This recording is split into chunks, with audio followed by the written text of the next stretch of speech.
नमस्कार प्रेक्षकांनो, आपण पाहतोय आजचा म्हणजेच 16 जूनचा रिव्ह्यू. चला तर मग बघूयात आजच्या या एपिसोडमध्ये आपल्याला नेमकं काय काय बघायला मिळणार आहे ते. तर पहिलाच सीन आपण असा पाहतो की हे दोघे जण घरी जाण्यासाठी निघालेले असतात, पण त्यावेळी ते कारमध्ये एकमेकांशी काहीच बोलत नसतात. सारंग मनाशी विचार करत इतकंच म्हणत असतो की सावली, का वागलीस ग तू माझ्याशी असं? मला कळतच नाही आहे की 8 वर्षांपूर्वी जे काही घडलं त्यात नेमकी कोणाची चूक होती. अगं, तू मला माझी बाजू मांडण्याची एकही संधी दिली नाही. डिवोर्स पेपर पाठवले आणि कायमची निघून गेली. आणि त्याचवेळी इकडे ही सुद्धा मनाशी हेच म्हणत असते की त्यावेळी जेव्हा मला या घरातून बाहेर काढलं गेलं तेव्हा मला असं वाटत होतं की तुम्ही माझी बाजू घ्याल, माझ्या पाठीमागे ठामपणे उभे राहाल, पण नाही, तुम्ही माझी बाजू नाही घेतली. उलट काय केलं तर एका वकिलाकरवी मला घटस्फोटाचे पेपर्स पाठवले. एकदासुद्धा मला समजून घेण्याचा प्रयत्न केला नाही. आणि मग त्यानंतर हे दोघेजण सुद्धा असेच फक्त मनातल्या मनात बोलत असतात. एकमेकांच्या समोर थेट स्पष्टपणे बोलण्याची दोघांमध्ये सुद्धा हिंमत नसते. त्या दोघांच्याही एकमेकांबद्दल खूप साऱ्या तक्रारी असतात. सारंगला वेगवेगळे प्रश्न पडलेले असतात आणि त्याचसोबत सावलीला सुद्धा. त्या दोघांनाही हे समजत नसतं की खरंच त्यावेळी जे काही घडलं होतं ते इतकं मोठं होतं का, की ज्यामुळे आपल्याला असं कायमचं एकमेकांपासून दूर व्हावं लागलं. आणि मग त्यानंतर सारंग सावलीला विचारतो की तू काही बोललीस का गं? तर ती म्हणते नाही, पण तुम्ही काही बोललात का? आणि त्यावर तोही नाही म्हणतो आणि मग दोघेजण गप्प बसतात. त्यानंतर आपल्याला असं बघायला मिळतं की अमृता घरात तिचं तिचं काम करत असते आणि त्याचवेळी तिचं खिडकीतून बाहेर लक्ष जातं तर सारंग घराच्या दिशेने येत असतो. पण त्यानंतर अमृताला मोठा धक्का बसतो, कारण सारंगच्या पाठोपाठ सावलीसुद्धा घराच्या दिशेने येत असते. आणि तिला पाहून या अमृताला 8 वर्षांपूर्वी जे काही घडलेलं असतं ते आठवायला सुरुवात होते. तिला आठवतं की कसं आपणच देवीच्या दर्शनासाठी जायचा हट्ट केला होता. सावलीने आपल्याला समजावलं होतं, पण आपणच तिचं ऐकलं नव्हतं. आणि मग त्यानंतर अपघातावेळी जे काही घडलेलं असतं तेही तिला आठवतं. आणि मग त्यानंतर अमृता धावतच घरातून बाहेर येते. तोपर्यंत सारंग आणि सावली ओट्याजवळ आलेले असतात. अमृता रडतच सावलीकडे धावत जाते. ती सावलीला पाहून खूप आनंदित झालेली असते. तर तब्बल 8 वर्षांनंतर आपल्या लाडक्या वहिनी आपल्या समोर उभ्या आहेत हे पाहून सावलीला सुद्धा खूप जास्त आनंद झालेला असतो. दोघी रडत एकमेकींकडे बघत असतात आणि मग कडकडून एकमेकींना मिठी मारतात. आणि त्यामुळे सारंगला देखील बरं वाटतं. तोही रडतच या दोघींकडे पाहत असतो. अमृता आणि सावली खूप म्हणजे खूप आनंदित असतात. आणि मग अमृता विचारू लागते की अगं, कुठे होतीस तू? 8 वर्ष कशी राहिलीस तू? आणि त्यावेळी सावली मात्र काहीच उत्तर देत नाही. ती वहिनींना विचारत असते की तुम्ही ठीक आहात ना? आणि त्यावेळी ती म्हणते हो, मी पूर्णपणे ठीक आहे. त्यानंतर ती जाते सारंगकडे आणि हात जोडून म्हणू लागते की सारंग, तुला माहिती आहे का, या दिवसाची मी कितीतरी वर्षांपासून वाट बघत होते. फायनली आज तो दिवस आला. तू हिला घरी परत घेऊन आला. खरंच तुझे आभार मानावेत तितके कमी आहे. आणि त्यावेळी सारंग फक्त खाली मान घालून उभा असतो, तो काही बोलत नाही. मग अमृता पुन्हा सावलीकडे जाते. तिला म्हणू लागते की सावली, अगं हे काय करून घेतलंस तू? मला सांग, इतकं काय घडलं होतं गं की ज्यामुळे तू आम्हाला सगळ्यांना सोडून अशी निघून गेली? सारंगने असं काय केलं होतं की ज्यामुळे तू त्याला आणि आम्हाला ही अशी शिक्षा दिली? आणि कुठे होतीस गं तू इतकी वर्ष? तुला आमची आठवण आली नाही का? आणि तेव्हा सावली तिला सांगू लागते की वहिनी, मी ना बेळगावला राहत होते. तिथेच मी माझं छोटंसं जग तयार केलं होतं. आणि हे बघा, आता ना आपण जुन्या गोष्टींबद्दल नको बोलूयात. त्यावेळी जे काही घडलं ना ते मी सगळं विसरून गेली आहे, तुम्हीही विसरून जा. पण अमृता म्हणते, अगं असं कसं? विसरून जाणं खरंच इतकं सोपं असतं का गं? परंतु सावली त्यावर काही उत्तर देत नाही. सारंगही तिच्याकडे पाहत असतो आणि त्यामुळे ती हे सगळं टाळण्याचाच प्रयत्न करत असते. परंतु आपली अमृता गप्प बसत नाही. ती सावलीला वेगवेगळे प्रश्न विचारत असते, कारण त्या बिचारीला त्यावेळी नेमकं काय घडलं होतं हेच आठवत नसतं किंवा तिला कोणी ते सांगितलेलंही नसतं. पण सावली तो विषयच टाळते आणि म्हणते की वहिनी, मी इथे ना त्या जुन्या सगळ्या गोष्टी काढण्यासाठी आलेली नाही आहे. मी इथे फक्त ओवीला भेटण्यासाठी आली आहे. आणि हे ऐकून अमृताला आश्चर्य वाटतं. ती विचारते, तुझी आणि ओवीची कशी काय ओळख?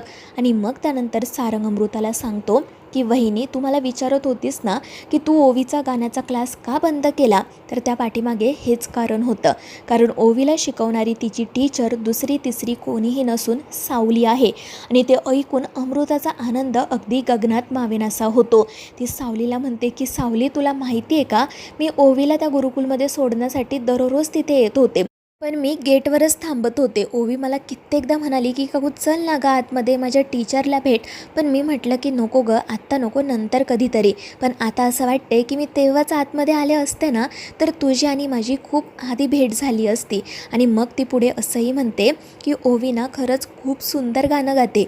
तुला माहिती आहे का, जेव्हा मी तिचं गाणं ऐकते ना, तेव्हा मला तिच्यात तुझाच भास होतो. असं वाटतं की ती तुझीच सावली आहे. आणि ते ऐकून सावलीला आश्चर्य वाटतं. ती फक्त अमृताकडे पाहत राहते. त्यानंतर अमृता विठुरायाचे आभार मानते आणि सावलीला घेऊन घरात जाण्यासाठी निघते. त्यांच्या पाठोपाठ सारंगही येत असतो.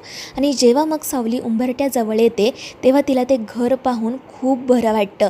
8 वर्षांपूर्वी त्यांनी त्या घरात जे काही आनंदाचे क्षण घालवलेले असतात ते सगळे तिला नजरेसमोर दिसू लागतात. तिचे डोळे भरून येतात आणि चेहऱ्यावर हसूही येतं. त्यानंतर अमृता त्या ठिकाणी येते. तिने आरतीचं ताट आणलेलं असतं. सावली विचारते की वहिनी हे कशाला, आणि त्यावरती म्हणते की प्लीज माझ्या आनंदासाठी मला हे करू दे ना गं. या क्षणाची ना मी खूप दिवसांपासून वाट बघत होते. प्लीज नाही म्हणू नको. आणि त्यावर ही सावली देखील हो म्हणते. त्यानंतर अमृता आनंदाने तिचं औक्षण करते आणि तिला घरात बोलावते. सावली ही हो म्हणत घरात पाऊल टाकतच असते. पण तितक्यात तिला 8 वर्षांपूर्वी जे काही घडलेलं असतं ते आठवतं. तिलोत्तमाचं बोलणं आठवतं. सारंगने तिच्या कानाखाली मारलेली आठवते. आणि मग त्यानंतर सावली ते टाकलेलं पाऊल पुन्हा मागे घेते. हे पाहून त्याला आणि अमृताला मोठा धक्काच बसतो. अमृता विचारते सुद्धा की काय गं, काय झालं, ये ना घरात. पण ही रडतच म्हणते नाही वहिनी, मी या घरामध्ये पाऊल ठेवणार नाही. 8 वर्षांपूर्वी मी स्वतःला शब्द दिला होता की अगदी काय झालं ना तरी पुन्हा इथे यायचं नाही. आणि ते ऐकून अमृता तिला समजावण्याचा खूप प्रयत्न करते. म्हणू लागते की अगं निदान ओवीसाठी तरी आतमध्ये ये. पण ही बाई काही ऐकत नाही. सारंगसुद्धा अगदी व्याकुळतेने तिच्याकडे पाहत असतो. त्याची इच्छा असते की हिने आता तरी या घरात यावं. पण ही नाहीच म्हणते आणि अमृताला असं सांगते की जर तुमची इच्छा असेल ना माझी आणि ओवीची भेट व्हावी तर तुम्ही प्लीज तिला आउट हाऊसमध्ये घेऊन या, मी तिथेच थांबते. आणि मग ही सरळ तेथून निघून जाते. तिच्या पाठोपाठ अमृताही जाते. आणि सावलीचं हे असं वागणं पाहून बिचारा सारंग मात्र पूर्णपणे खचून जातो. त्याला खूप जास्त त्रास होत असतो पण तो काहीच बोलू शकत नाही. आणि मग त्यानंतर आउट हाऊसमध्ये गेल्यावर अमृताचं आणि सावलीचं बोलणं होतं. अमृता सावलीला असं विचारत असते की मला सांग, तुझ्यावर आपल्या घरातील कोणी असा आरोप केला होता का गं की माझं बाळ तुझ्यामुळे गेलंय? पण तरीही सावली काहीच उत्तर देत नाही. अमृता तिला म्हणू लागते की सावली तुला माहिती आहे ना, 8 वर्षांपूर्वी जेव्हा हे सगळं घडलं तेव्हा माझी मनस्थिती कशी होती. त्यामुळे मला ना खरंच त्यावेळी काय घडलं हे आठवत नाही आहे. आणि त्यानंतर जेव्हा मी भानावर आले ना तेव्हासुद्धा मला कोणी काहीच सांगितलं नाही. मी सारंगला आणि आईंना विचारण्याचा खूप प्रयत्न केला. पण सावली तिला मध्येच थांबवते आणि म्हणते की वहिनी जाऊ द्या ना, मला आता खरंच त्याविषयी काहीच बोलायचं नाही आहे. आणि त्यावेळी अमृता म्हणते की अगं पण असं कसं, मला माझ्या प्रश्नांची उत्तरं हवी आहेत ना. तुला माहिती आहे का, मला दररोज असंख्य प्रश्न पडतात आणि त्या प्रश्नांची उत्तरं मी आजपर्यंत शोधण्याचा प्रयत्न करते. मी माझा संसार तर नाहीच सांभाळू शकले, पण माझ्यामुळे, माझ्या दुर्दैवामुळे तुझ्या आणि सारंगच्या हसत्या खेळत्या संसारावर सुद्धा पाणी पडलं. मला खरंच खूप वाईट वाटतंय गं. आणि त्यावेळी सावली आश्चर्याने विचारते म्हणजे तुम्ही तुमचा संसार नाही सांभाळू शकलात म्हणजे नेमकं काय? आणि तेव्हा अमृता तिला सांगते की राजकुमार यांनी दुसरं लग्न केलं आहे आणि ते त्यांच्या बायकोसोबत इथेच राहतात. आणि ते ऐकून या सावलीला मोठा धक्काच बसतो. दुसरीकडे आपल्याला असं बघायला मिळतं की ओवी शांतपणे झोपलेली असते. सारंग जातो आणि तिला झोपेतून उठवतो. ती विचारते की काय रे बाबा, काय झालं? तर तो म्हणतो की चल ओवी, खाली चल, तुझ्यासाठी एक सरप्राईज आहे. पण ओवी म्हणत असते की बाबा मला माफ कर, माझ्यामुळे तुला खूप त्रास होतोय ना रे. आणि त्यावेळी हा हसून म्हणतो नाही गं ओवी, तू माझी लाडकी लेक आहे, तुझ्यामुळे मला कसा त्रास होईल? आणि तुला अबीरच्या आईला भेटायचं होतं ना, मग चल, ती खाली आली आहे बघ. आणि हे ऐकून ओवीचा आनंद गगनात मावेनासा होतो. तिला खूप छान वाटतं. आणि मग सारंग लगेच तिला घेऊन आउट हाऊसकडे जाण्यासाठी निघतो. इकडे अमृता सावलीला राजकुमारच्या दुसऱ्या लग्नाबद्दल सांगतच असते. पण तितक्यात सारंग ओवी त्या ठिकाणी येतात. ओवीला पाहून सावलीला आनंद होतो आणि सावलीला पाहून ओवीला. ती धावतच सावलीकडे जाते, प्रेमाने तिला मिठी मारते. त्यानंतर सारंग तेथून निघून जातो आणि त्याच्या पाठोपाठ अमृतासुद्धा. आणि मग इकडे या दोघीजणी बोलत बसतात. ओवी सावलीला सांगत असते की टीचर, मी तुम्हाला खूप म्हणजे खूप मिस केलं, मला तुमची खूप आठवण येत होती. आणि ते ऐकून सावलीलाही बरं वाटतं. त्या दोघीजणी मस्तपैकी एकमेकींशी गप्पा मारत बसतात. पण इकडे दुसरीकडे मात्र अमृता सारंगला समजावत असते. त्याला म्हणत असते की सारंग, आता जे झालं ना ते सगळं सोडून दे. सावली पुन्हा आली ना मग तिचे हात जोडून माफी माग. सगळं काही विसरून जा आणि नव्याने संसाराला सुरुवात करा. पण सारंग म्हणतो, नाही ग वहिनी, हे सगळं इतकं सोपं नाही आहे. आता आमचे मार्ग वेगळे झालेत. पण अमृताला समजत नाही की सारंग नेमकं काय बोलतोय. ती खूप आनंदात असते आणि त्या आनंदाच्या भरात सारंगला समजवण्याचा प्रयत्न करत असते. पण मग शेवटी सारंग तिला सांगतो की वहिनी, सावलीने दुसरं लग्न केलंय आणि तिला ना आता एक मुलगासुद्धा आहे. त्याचं नाव आहे अबीर. आणि हे ऐकून अमृताला मोठा धक्काच बसतो. तिचा सहजासहजी या सगळ्यावर विश्वास बसत नाही. पण सारंग तिला सांगतो की त्या दिवशी मी जगन्नाथजींच्या घरी गेलो होतो आणि तिथे सावलीने तिच्या नवऱ्याची आणि माझी भेट घालून दिली. त्यामुळे आता ना तू प्लीज हे बाकीचं सगळं सोडून दे, कारण आता ती कोणाची तरी बायको आहे, कोणाची तरी आई आहे.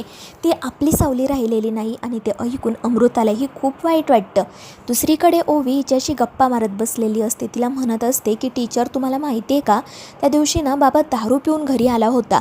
मी तर खूप घाबरले होते आणि त्यातच त्याने मला सांगितलं की तू आता अजिबात त्या टीचरकडे क्लासला जायचं नाही. बाबा कधी कधी असा वाईट का वागतो काय माहिती. आणि त्यावेळी सावली म्हणते, नाही गो ओवी बाळा, तुझे बाबा वाईट नाही आहे, पण कधी कधी काय होतं ना, परिस्थिती माणसाला असं वागायला भाग पाडते.